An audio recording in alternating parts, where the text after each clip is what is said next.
the Dallas On Air studios in beautiful Dallas, Texas. This is Fulfillment here on DallasOnAir.com.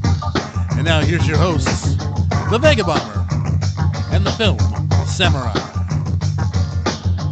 Y'all, what's good, y'all? I got the Film Samurai once again with me today.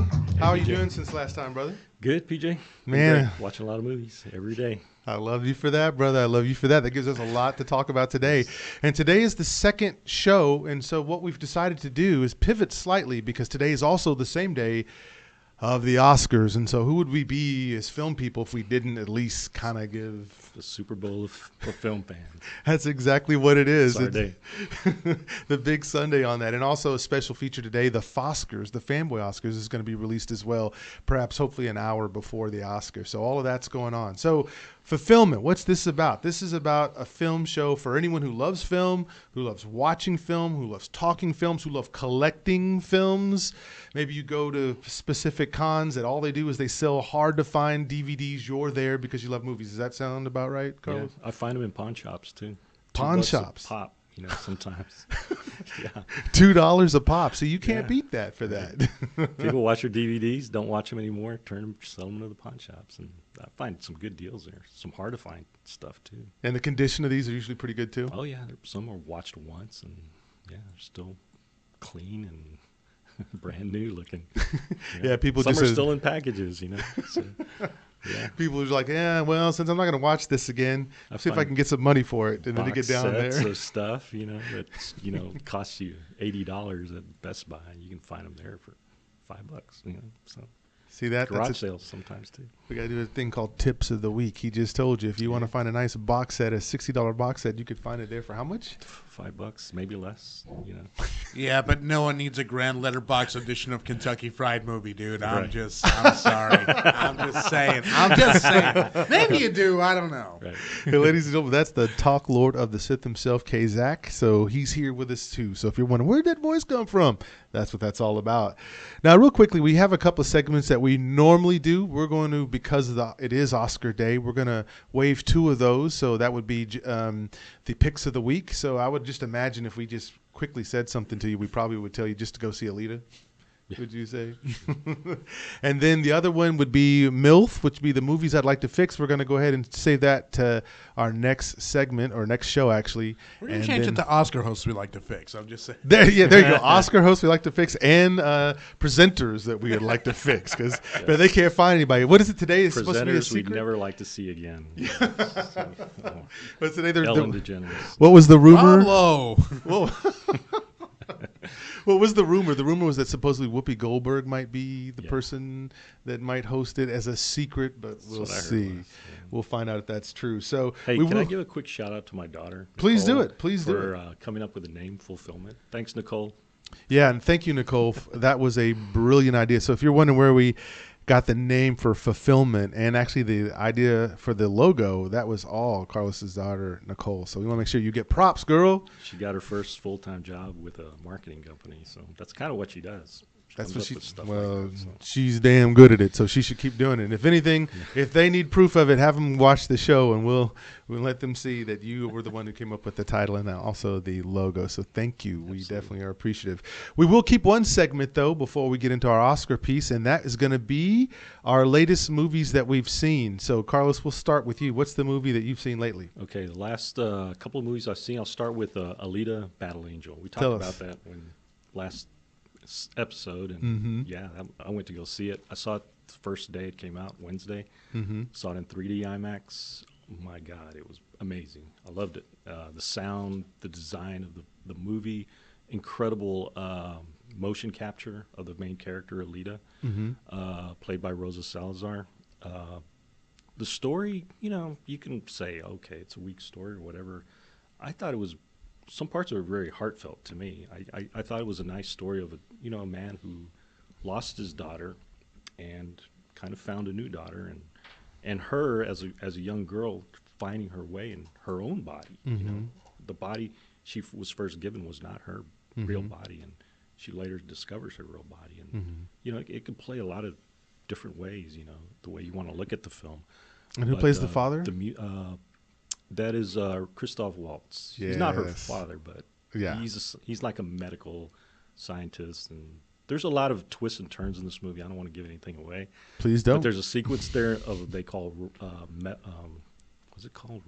It's kind of like rollerball, but it's metal ball, and those sequences are. If you ever seen the movie Speed Racer, the Wachowskis movie, it's kind of like that. It's just wild, crazy, nonstop, fast moving things flying by you, and she.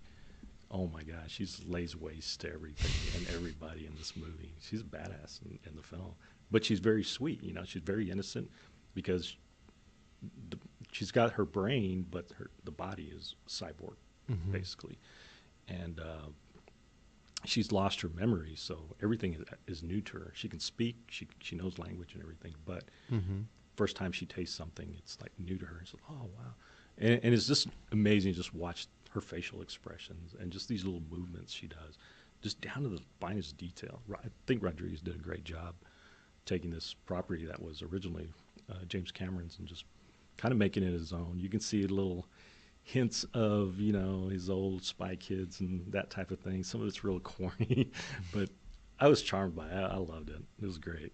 Wow. And the other one was They Shall Not Grow Old, the Peter Jackson. I won't say it's a documentary. It's more like just historical footage of World War One, which he, oh my gosh, if you watch this movie and you see the first sequence, because they start out with black and white film, because that's all they had back then, right? And it transfers to color for the first time. It gave me chills watching it. And, wow. It's in it was in 3D. I saw it in 3D, and very effective. Amazing what he did with it. And basically, there's no historical information they're giving you. All it is they took all the soldiers that were there, and you know they had recorded them talking about their experiences. The first day I was there, I did this and I did that. That's all it is. And at the end credits, there's at least 200 of these voices. Wow. That they list of people that contributed to the movie. Some were older, you know, and also what they did was they also recorded. As if it was sound back then. So if a guy was talking, they had an actor voice him. They got lip readers to see if they could tell what they were talking, saying, doing, playing music or whatever sounds, you know, walking through grass, trees, bombs hitting. You know, they added all that sound to it. So it's like, wow. They filmed it there in color, and oh my God. No, incredible movie. My pops went to see the special edition the first day it was out as the patent event, and basically the British Archives, the BBC, lent Peter Jackson 200 hours of original footage. Yes. That's you know done on handheld cameras, like literally handheld cranked cameras, right. where they're having to slow down, speed up, etc. So they're having to remaster all that film, plus 600 hours of archives of audio interviews. And of course, you know, like you said, they had to fill in the gaps with actors and things like that. So it's amazing the technical prowess that Peter Jackson used to bring these people back to life. Peter Jackson must be he is obviously a huge World War One aficionado, because he even had a collection of uniforms that they used for color reference. Wow. You know, patches that they had that had little stripes in them. He had all that stuff. He had tons of these magazines. There was one sequence in the movie where there was a battle. Obviously, they didn't shoot any battle scenes because it was too dangerous for the cameramen. So they took the magazines and the illustrations and used those and kind of not superimposed, but, you know, had them there as kind of taking the place of the action of what it was there while the voiceovers were going on. It was just incredible what he did in this movie.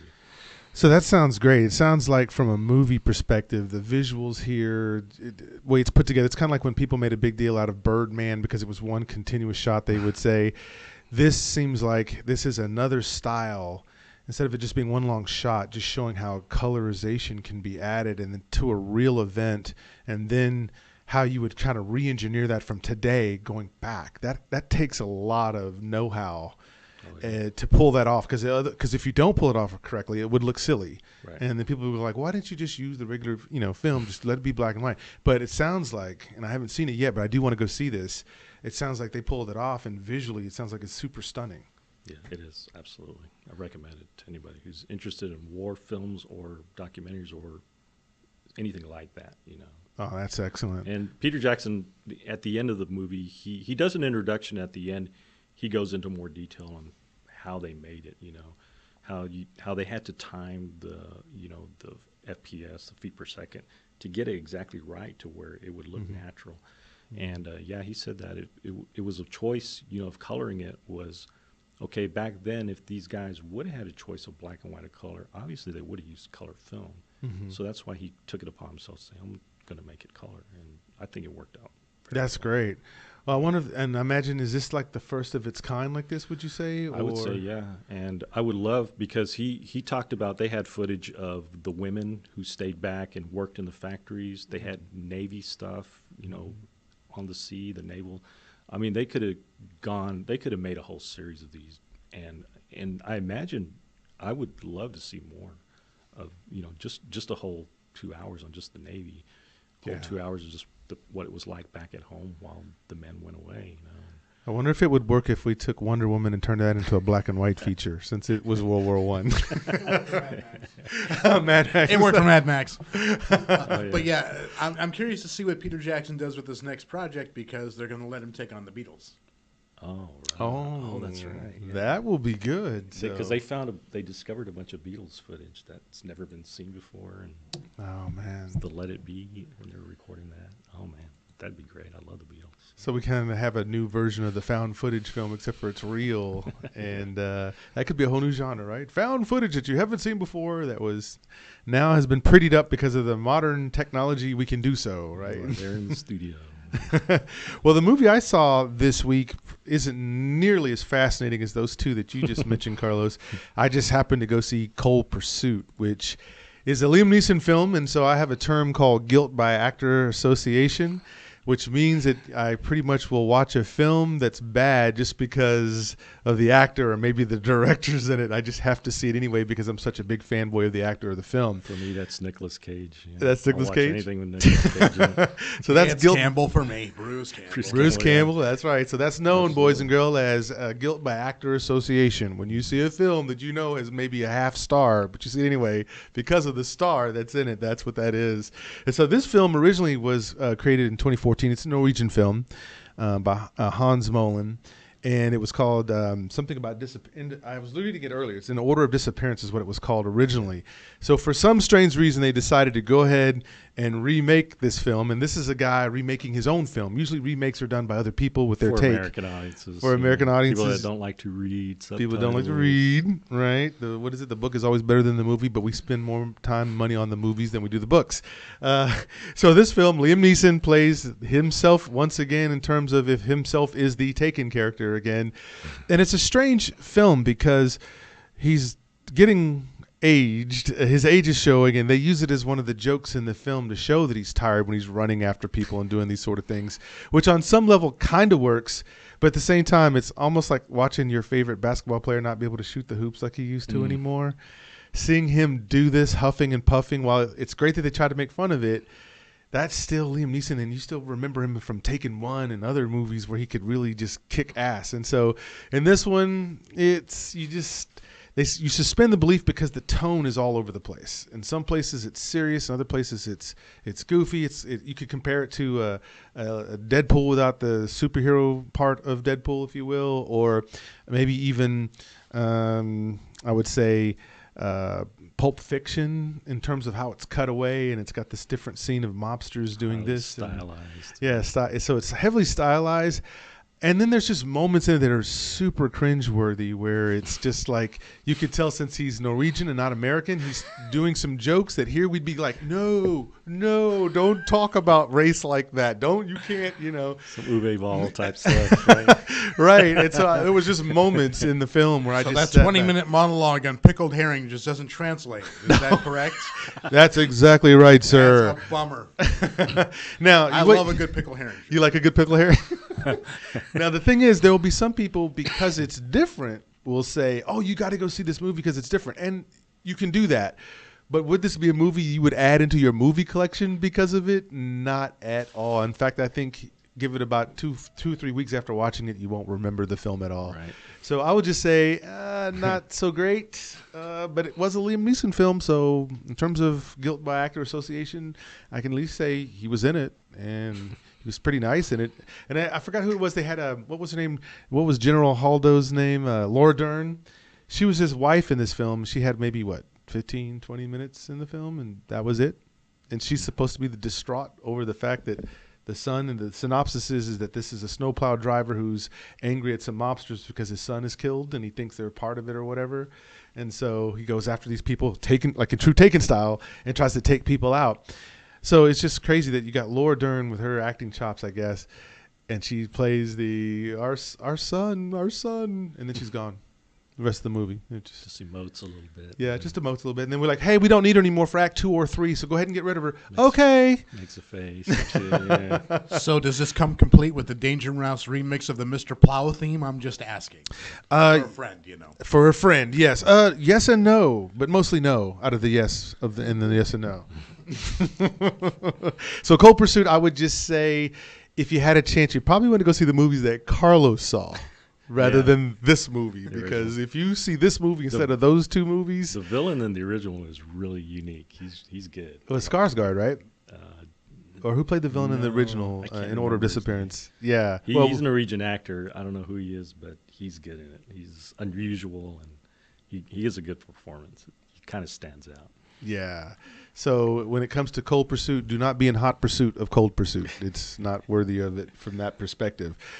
All right, so now that's what we've seen this week. Let's move into the real reason for the season for today, because later on today, I think about 5 o'clock Eastern time, you will see the Oscars. And what is it, the 91st edition of the Oscars. Now, this used to be an interesting show to watch. And then in the last 5 to 10 years, it's been more about whoever's hosting it. And then it's been about what can they say politically before getting yanked off. And then it became about, no, let's let them stay on there and say inappropriate things because we can actually get more ratings if we let them stay on and do that. And so now the trick for this one, instead of it being about which movie's great, is who might be the surprise host. And the rumor is that it might be Whoopi Goldberg tonight, but I don't know. Another thing that's plaguing this, Carlos, is that we've got a couple of acts that are nominated for the soundtrack and score that will not perform. And so that's kind of weird. Oh, no. So now what happens? So you're going to get nominated for the best score, and yet you're not there to perform the song that we need to see. So what I've heard is they're going to just try to put a video in instead and let everybody that's in attendance watch some sort of a video of the songs that are nominated. The funniest headline I saw was Bradley Cooper is not going to be performing as Jackson Maine. He's going to be performing as Bradley Cooper to do their song for A Star Is Born. It's like, do you guys realize Jackson Maine is not a real person? Yes. Why would he perform as Jackson Maine? Yeah, he'll be doing that duet with Chris Gaines instead of Lady Gaga. Chris Gaines. Because Lady Gaga got better things to do. Great reference. Well, there's a lot of mystery shrouding this one for the 91st. So what we're going to do is we're going to go ahead and take a look at the categories that matter the most that you'll be watching for tonight, perhaps. We'll tell you what we think maybe the Academy might pick, but we'll definitely tell you which ones we pick as what should win the Oscars. And so let's look at the first category and spend some time on that. Let's just jump out with the big one. Everybody's going to be watching for Best Picture to see which one. And so I'll tell you real quickly, the nominees for Best Picture this year is Bohemian Rhapsody, Black Panther, Black Klansman, Black Manta from just two, just Black Panther and Black Klansman. Green Book, Vice, Roma, The Favorite, Star Is Born. So that's a big list of movies this year, Carlos. Any one of those which one do you think the Academy, knowing what you know about the Academy, which one do you think the Academy will pick? God, that's up in the air, man. To me, I think either, I won't be surprised if Bohemian Rhapsody actually wins. People will be outraged by it. But I think it has that and Green Book. I think those two, because that's the kind of stuff the Academy always seems to lean toward for some reason. You don't think it'll be Roma?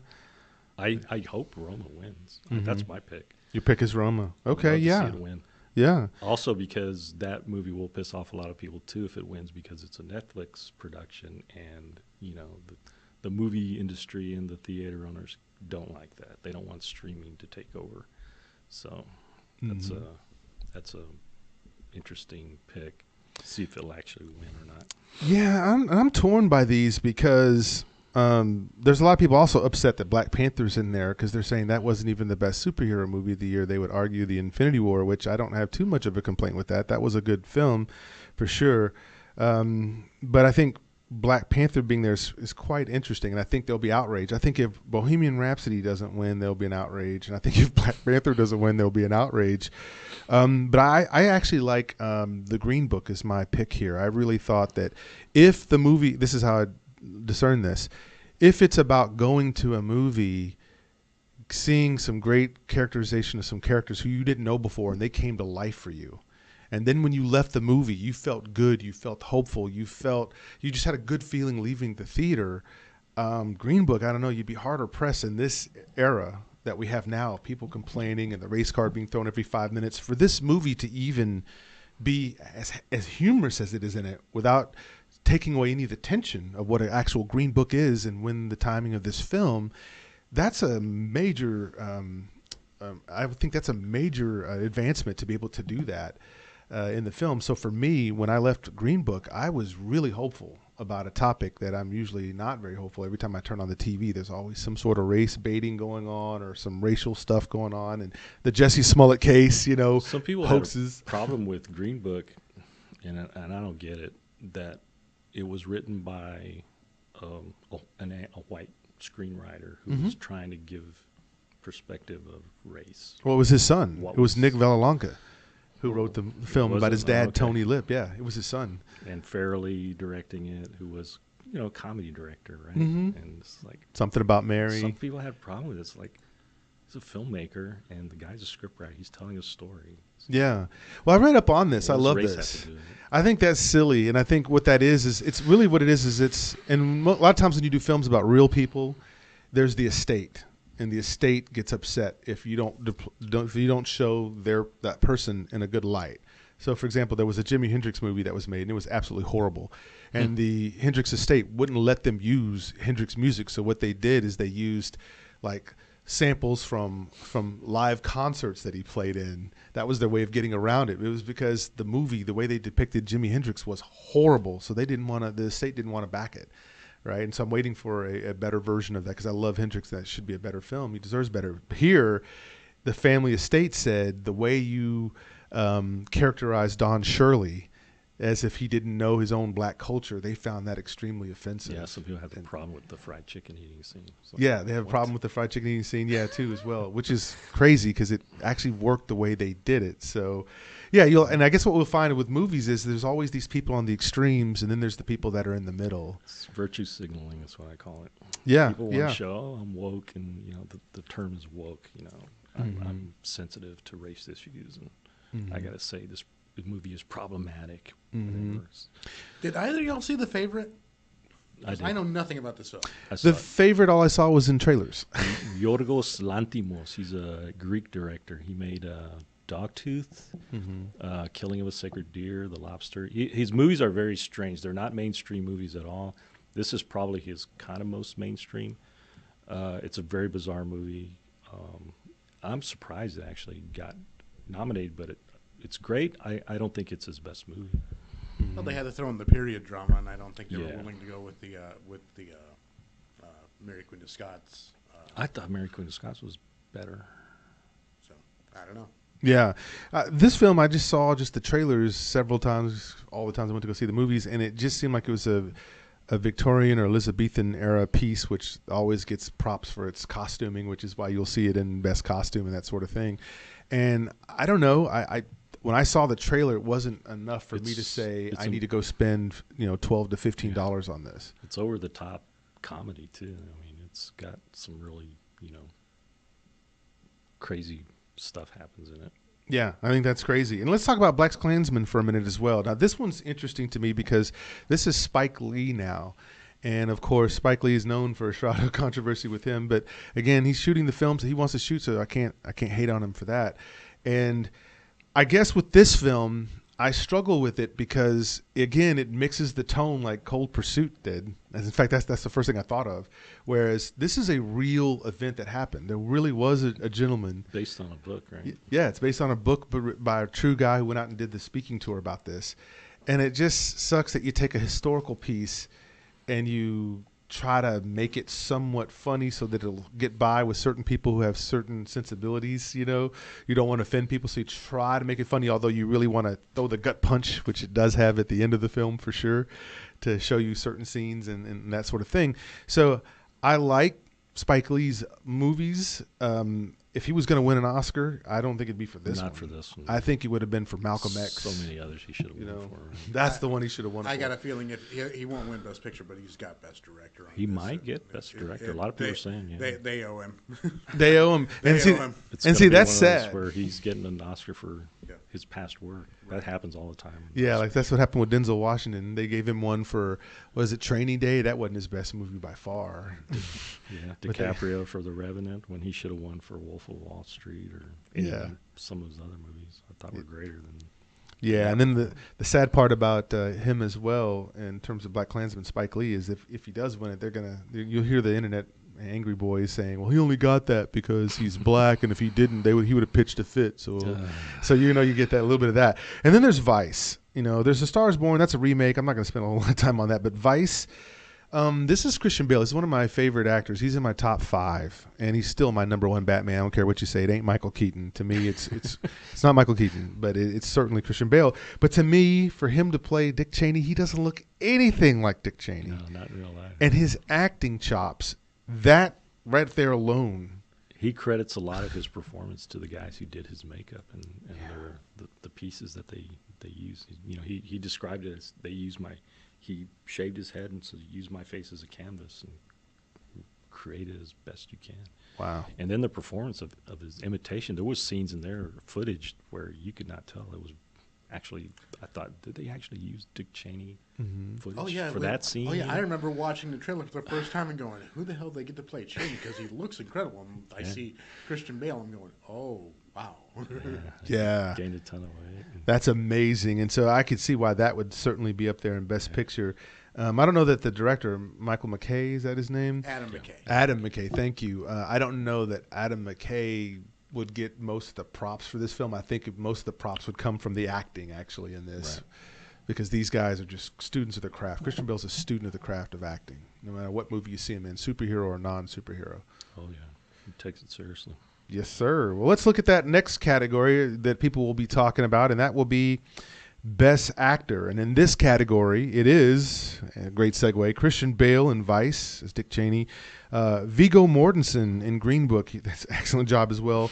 Willem Dafoe and something about, was it something in eternity? I forgot the title. Something, It Lasts an Eternity or something like that. It's about the painter. Mm-hmm. And then Bradley Cooper is for A Star Is Born, and then Rami Malek, of course, in the Bohemian Rhapsody. So who do you think the Academy might pick here? Ooh, God, I hope it's not Rami Malek. Yeah. Man, I'd love to see Viggo win. Me too. But I think it's going to be Christian Bale. It has to be, man. That performance is amazing. I would tend to agree that if the Academy knows anything about films, it's going to be it has to be a 2-horse race really here between Christian Bale and Viggo Mortensen. And so then that's just going to come down to which film you probably liked a little better, really. But you couldn't go wrong with either one of these two. Yeah. And I would say that for that one, I haven't seen Vice yet. It's on my list of movies to see. I have seen Viggo Mortensen in Green Book, so I'm probably going to go with Viggo, but I'm open to change my mind once I've seen Vice, because I love Christian Bale as well. But that's going to be my pick there. You mentioned Rami Malek. So is this really a super great performance, or is this because he represents a certain group that would want to see more representation? I like Rami Malek as an actor. He's done some great, if you've ever seen Mr. Robot, it's a great series. Mm-hmm. I've seen some of those movies from the past. I think he did a decent job playing Freddie Mercury. Yeah. And the movie, to me, I actually liked the movie. I enjoyed it. I did fun too. With it. I love the Queen songs. Yeah. The concert scenes were great. But as an Oscar film, no, not for me. No. And I would agree. I thought Rami Malek did a great job with those false teeth that they gave him so that he could have that overbite like the real Freddie Mercury has. He kind of has an overbite anyway. He kind of does. I guess they accentuated it even more. Yeah. And to me, here's my thing with this movie. For me to say that this was a great performance by him, and it is, I then want to look at all the other films that were biopics. You're talking now about Joaquin Phoenix as Johnny Cash. Was he better than that? No. You're talking about Jamie Foxx as Ray Charles. Was he better than that? No. Leonardo DiCaprio And in The Aviator. Yeah, and I would also even say, even from Straight Outta Compton, I don't know that he was better than the guy that played Dre, and his name slips my mind right now, or the guy that played Eazy-E. O'Shea Coleman or something like that? Well, O'Shea was the O'Shea Jackson is Ice Cube, and his son played him. Okay. So, but that's cool. But the thing is, for me to elevate Remy Malek, I have to compare him to the ones who've played someone before in that same kind of ilk, and I wouldn't say he was not worse, but I wouldn't say he was better than Jamie Foxx's Ray or Joaquin Phoenix's Johnny Cash for sure. Mm-hmm. So that's kind of my thought there. Bradley Cooper in A Star Is Born. I guess this is the appeal of the good-looking guy who can also sing as well as act, but probably smartly told and done. That was the last Oscar movie or not Oscar-nominated movie that I saw. I saw it during the week, and for a first-time director, I thought it was really good, really well done. It's not the standard biopic, you know. He does some interesting things with storytelling, and his acting he plays a great drunk. I mean, he plays a drunk. You believe it. You believe him? You can smell the alcohol coming off the screen practically. But yeah, he did a decent job. Yeah, well, I like that, and I understand also with the film that he just said he wanted Lady Gaga, no matter what. He wanted to make sure it was a musician playing this role rather than an actor trying to play a musician. Right. He wanted it to be the other way around, and I would have to say that, and again, I haven't seen the film because it's a remake, but everything I've heard, she held her own, is that she held her own. She wasn't bad. So that can happen. In fact, that happened in the movie Sing Street 2 years ago, where they hired musicians to play these kids who form a band in order to get this girl. And that's a great movie. Sing Street is a fun, delightful, back to the 80s movie. If you love 80s time period movies, you have to see that film, England. Sing Street. That's my drop. But they use the same concept of let's just take a musician to act rather than try to get an actor to act like a musician. That's interesting. I didn't know that. Yeah, and those kids were brilliant in that film. You wouldn't even know. So some of it's a little hard to understand because they have those hard Irish accents in some parts. But that was a great film. Sing Street is a treat. You have to watch that. Let's look at Best Actress now. I know we're skipping over Willem Dafoe, but I don't know there's a whole lot we can say about Willem Dafoe in that movie. To me, he'll always be. I love Dafoe, but yeah. Yeah, I love Dafoe. I'll always remember her as Green Goblin and Spider-Man. I was remembering Platoon. That's right, Platoon too. I forgot about that as well. So it was a firefight. Boondock Saints. So in Best Actress, we have Glenn Close, Olivia Colman from The Favorite, Lady Gaga from Stars Born, Melissa McCarthy in something, and Yalitza Aparicio. I'm sorry? Can You Ever Forgive Me? Can You Ever Forgive Me? That's Melissa McCarthy's film. Wasn't she also in Isn't This Romantic? No, that's Rebel Wilson. I don't know. Those two I kind of put together for some reason. This is her more serious role, I think. This is it. This is her versus Truman her Show like Jim Carrey. Female buffoon. Female buffoon. Okay, her not playing that for once. Right. Glenn Close was the wife. The wife. Right. I didn't see it. I didn't. No desire to see it. I don't care for Glenn Close. Just something about her. Yeah. I don't know. Was it the only film that really was of note was when she boiled the rabbits? What was that movie again? Where she was Fatal Attraction. Fatal Attraction. Yes. This morning, my mind is all over the place. Yeah. But yeah, Fatal Attraction, boiling rabbits. That's her. She's a decent actress. She's just not mine. Yeah, yeah. And I think I like Sigourney Weaver. If we put them in that same possibly with people cast in a certain role, and it was between those two, I would take Sigourney Weaver because Sigourney Weaver has that if you want the strong kind of maybe slightly demented woman who will boil some rabbits, I think Sigourney Weaver could have played that role too. Yeah, it'd be interesting to see that. Yeah. So let's see here. So who do you think the Academy is going to pick then for Best Actress? Man, that's tough.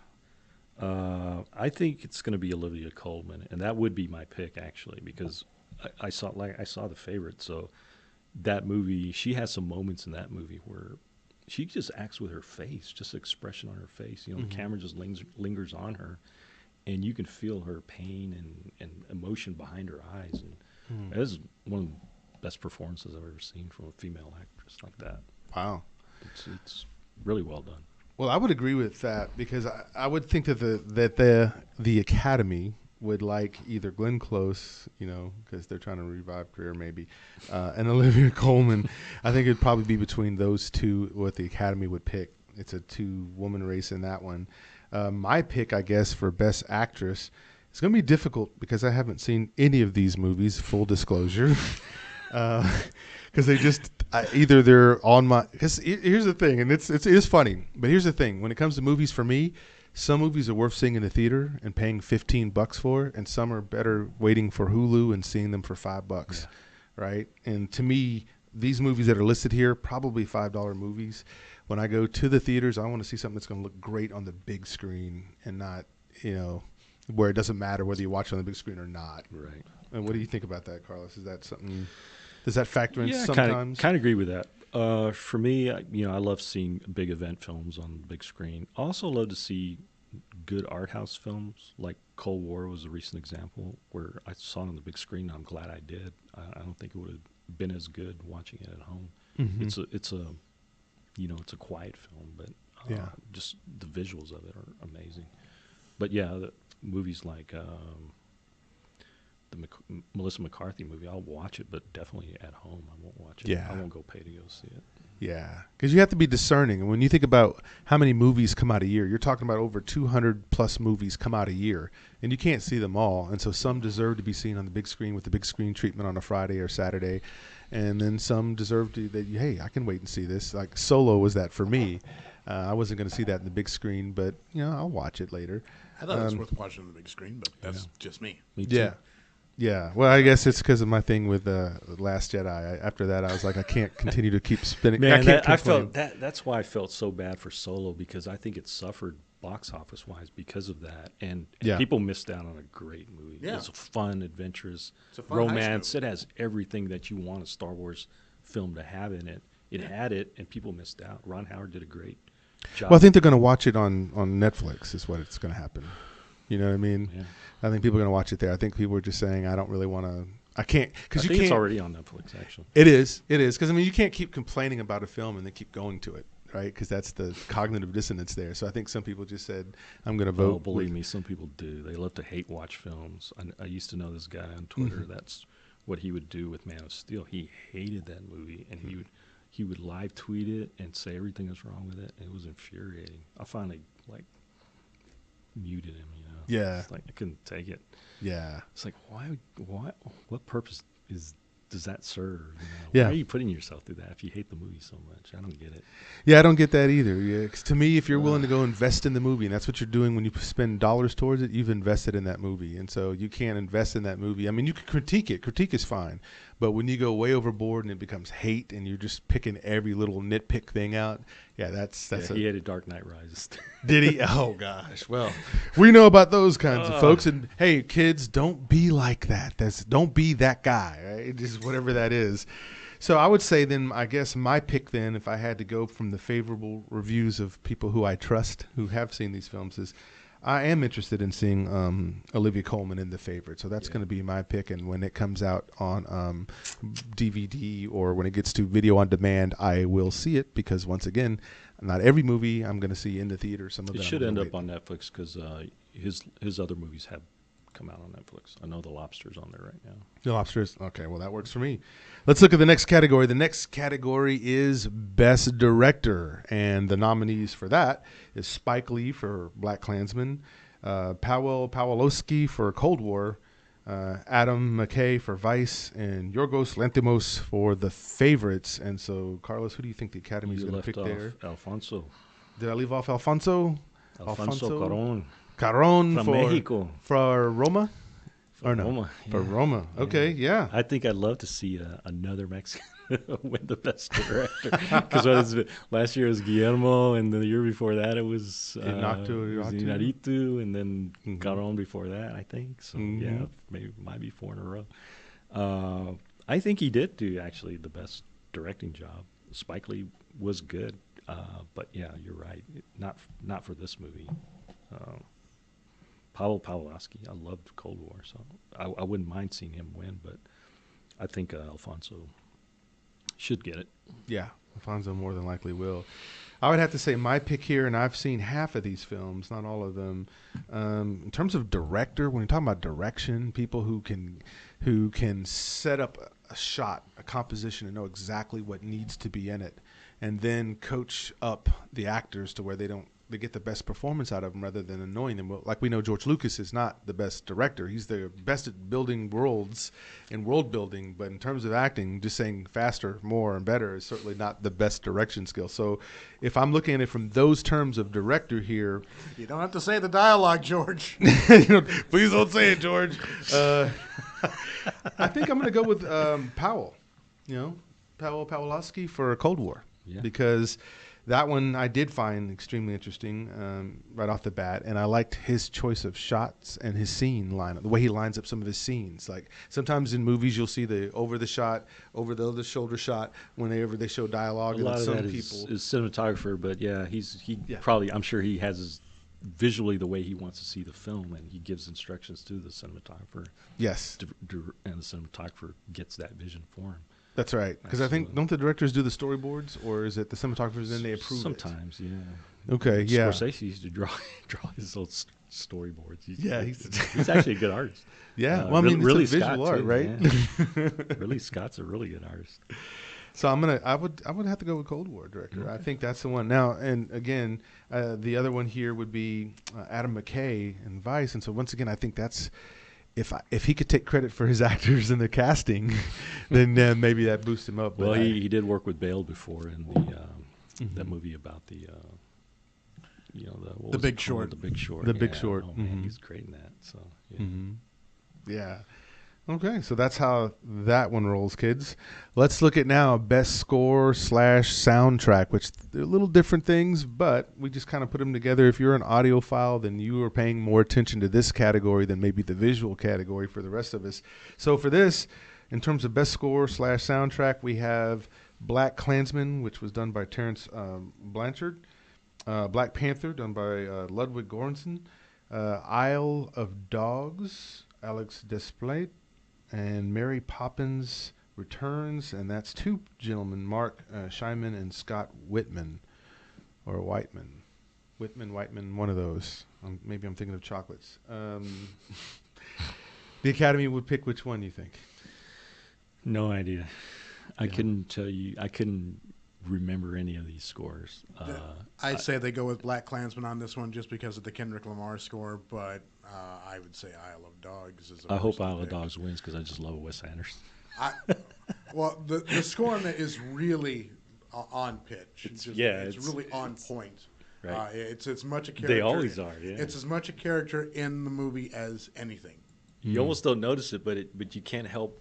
It does contribute to the film, the mood of the film, and because it's just it's a chipper movie. It moves very quickly. It's fun.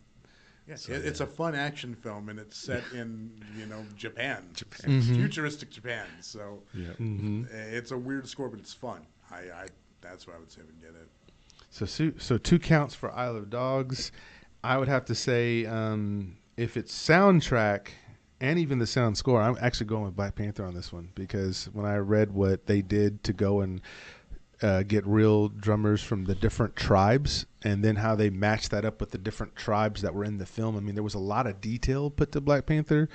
Like the different dialects that they were using weren't all the same dialects from Africa. So each different tribe that you saw at the waterfalls when they did the battle, they were all dressed in the garb from that tribe in real life, and also they used their dialect. So the actors had to use that particular tribe's dialect. So if you noticed, Black Panther, he was using one for Wakandan, but then you notice M'Baku, whenever he came up, his sounded completely different, his angle, even though he was. So for me, when I think about that soundtrack, and Kendrick Lamar is all over that soundtrack, and he kills it. And I'd also be very surprised if Black Panther doesn't walk away with costume design. It's got to. Just. I mean, I know the favorite is the old period drama, but with all the detail that went into putting together the costuming for Black Panther, it's got to win.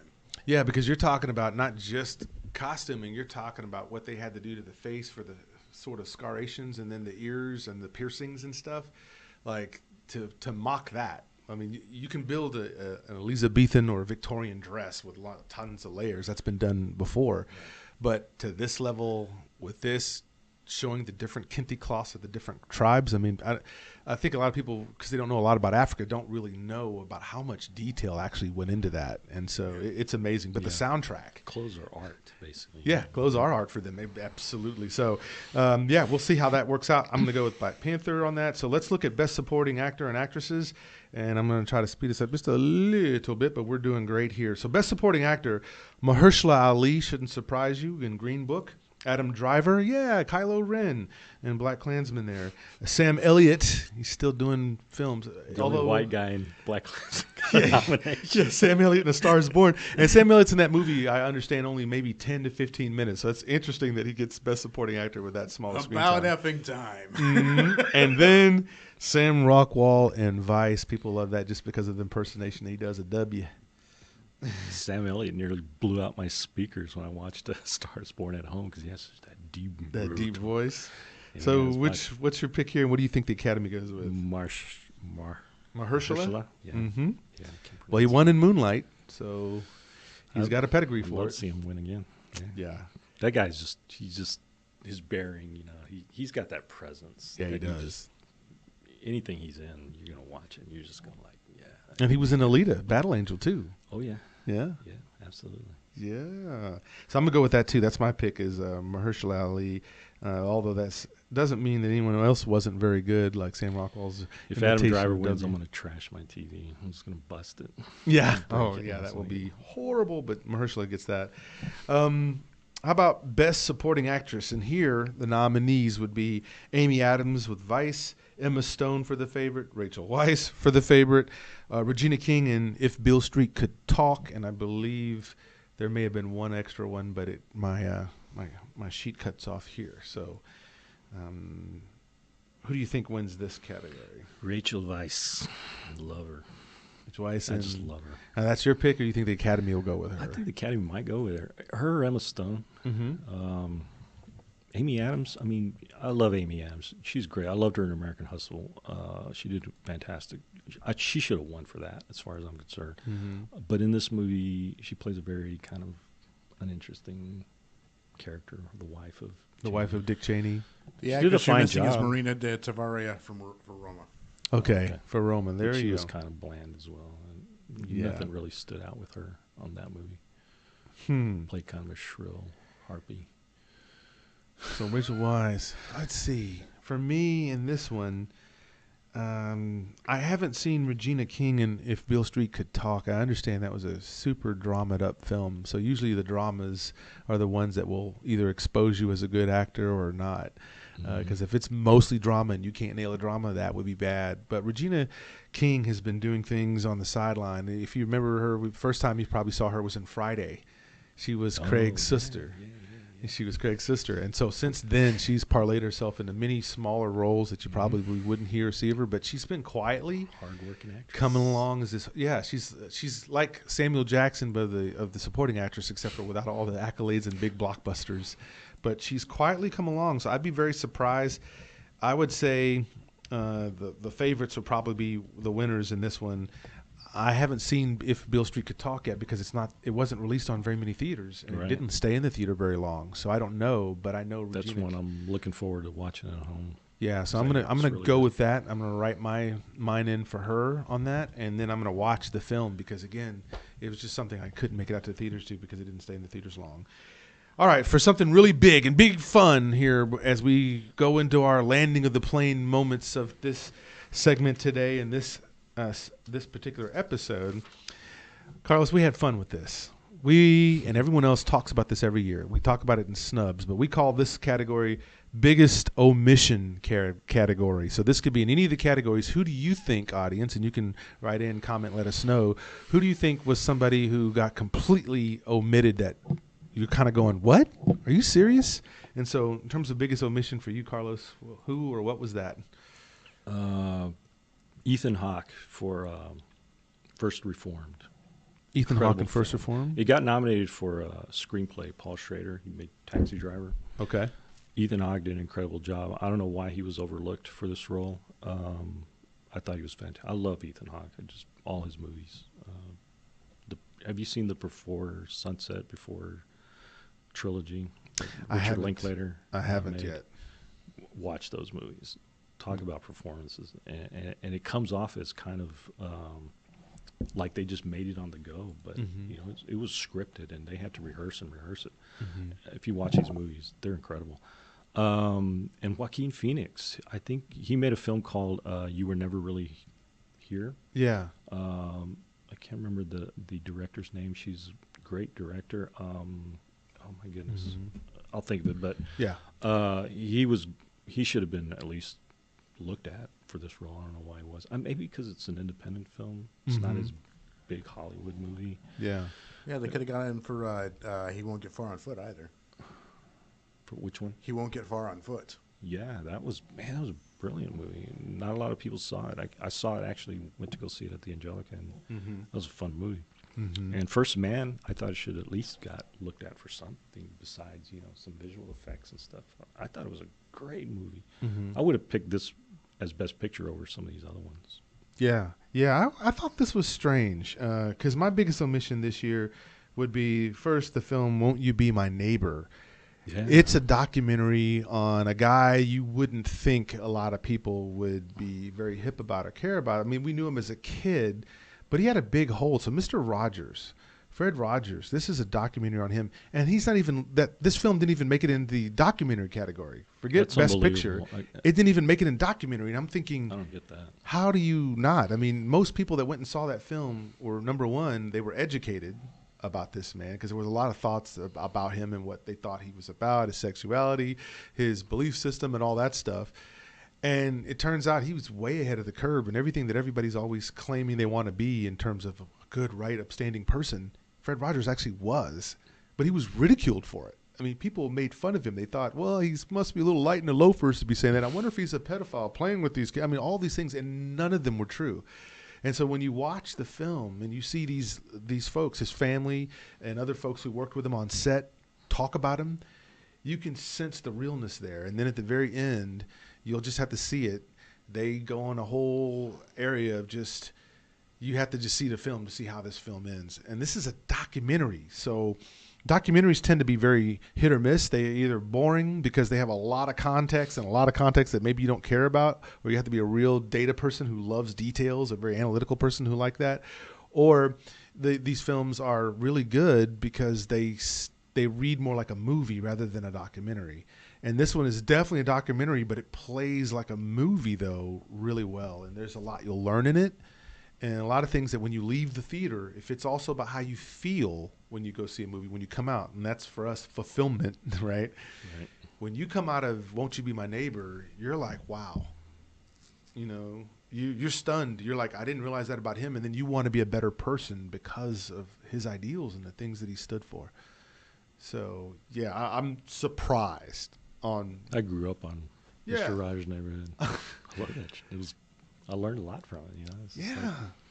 I mean, just teach you how to be a good person. It's like, yeah. How great is that? I love that somebody posted online when he had a kid that was in a wheelchair. Yes. Oh my God, it's like bawl my eyes out watching that, because it's like he's just trying to show people, don't be afraid of kids. He's a kid too, Yeah. He's got feelings. Yeah. There's nothing to be afraid of. It's different. People are afraid of what they don't understand. That goes back centuries. Yeah. Well, his idea is, you just treat people like the way you want to be treated. It's a very simple treatise that he has as a philosophy that he lived out. And then he said, I want to help children because children are going to be the next adults. So if we can inculcate this in them early on, they'll be better people. And so you're right. There's, they put in there, they showed different cuts where he was way ahead of all this social justice stuff. He was way ahead of it, but he did it the right way. And then that child that you're talking about that was in the wheelchair that had, I don't know if it was ALS or something, but he had some sort of malady in his body, and he got a chance to come see Mr. Rogers. And just, you can't describe that scene. I can't spoiler alert that scene. You have to just see the scene and see, because it's real reaction of that kid and Mr. Rogers. Even while the cameras and the lights are on, you don't get that, hey, he's just hamming it up for the camera or the kid. It's not performative. It's a real connection between them. And so there's a lot you have to see in that film. and I don't understand why that one didn't make it. Another Oh, film. by the way, Lyndon Ramsey was the director I was trying to think of with the Joaquin Phoenix movie. Yes. But, yeah, if you ever get a chance to see that, I recommend it. All right, guys, we got about 2 minutes left. Just real quick before we go over under on the Oscar ceremony, 3.5 hours. Over. That's easy. Easy over on that. So, all right, well, ladies and gentlemen and ladies, that's our Oscar show for this week. But you can find us because what we're going to do is we're posting on Twitter, we're posting on Facebook. And so, Carlos, where can people find you? I reactivated my Facebook, so I am on Facebook. Okay. Film Samurai. I'm on Twitter and also on Instagram. It's a private account, but if I see you want to join, I'll add you. Absolutely, and I love it. And so for me, you can find me, the Vega Bomber. I have the Facebook page. I have the YouTube channel. You can find also the Foscars, which is the fanboys version of the same Oscar treatment. That's coming up today as well, so it's going to go live. So make sure you subscribe so you can see that and get all the notifications. And then I'm also on Twitter as well as Instagram, although I'm not on Instagram as much. I'm still learning how all of that fun stuff works. Posting pictures. That's just craziness, right? Hey, Zach, what about you, sir? Where can they find you? You can find me here every Sunday here on DallasOnAir.com as part of the Talk Nerdy to Me lineup. In just a few moments, we'll be going to the Vortex of Doom, your lap track to the apocalypse. You'll also be able to catch me on the Rantcore Pit Live on, trying to think of other shows, on Figments, on Isle of Toys, and of course, like I said, you can also catch me doing an appearance at AllCon coming up here in March. So check us out at here on DallasOnAir.com. All right, well, Film Fanatics, that will do it for the Film Samurai and myself, Vega Bomber. We will see you again. March 10th is the next show, so tell all your friends, share, like, do all that stuff. If you like what we're talking about here today and if you want to interact with us, certainly we will set it up to where you can call in, you can send us texts. We'll do all that as well because we want to talk to you about that moment called fulfillment. Ladies and gentlemen, we're out. Kick that music, Zach.